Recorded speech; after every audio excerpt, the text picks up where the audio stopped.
Manahoana daholo nareo.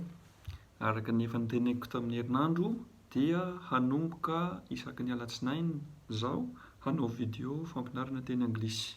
Ny hanaovako an'io zany dia mampianatra fomba fiteny andavanandro fa tsy dia hiditra lalina loatra amin'ny resaka grammaire aloha fa fomba tonga dia fomba fiteny.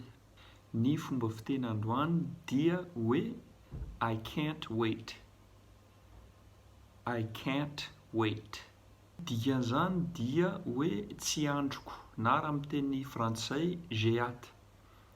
Ny fitenenana an'izy amin'ny teny anglisy mantsy mampiasa an'ilay verbe pouvoir na hoe afaka.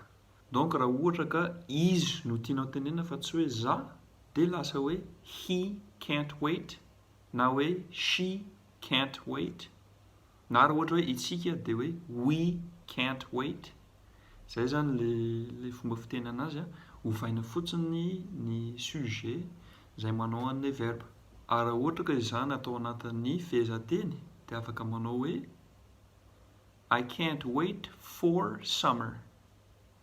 I can't wait for summer. Dikan'izany tsy androko ny fahavaratra na hoe tsy androko ny fahatongavan'ny fahavaratra.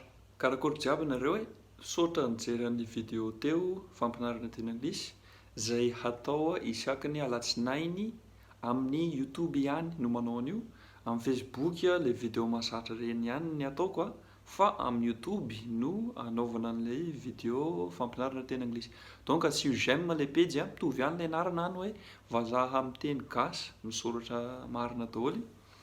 Asio j'aime ilay izy, arao ilay page amin'izay hitanareo ny notification rehefa mivoaka ilay vidéo vaovao isaky ny alatsinainy. Milay nareo.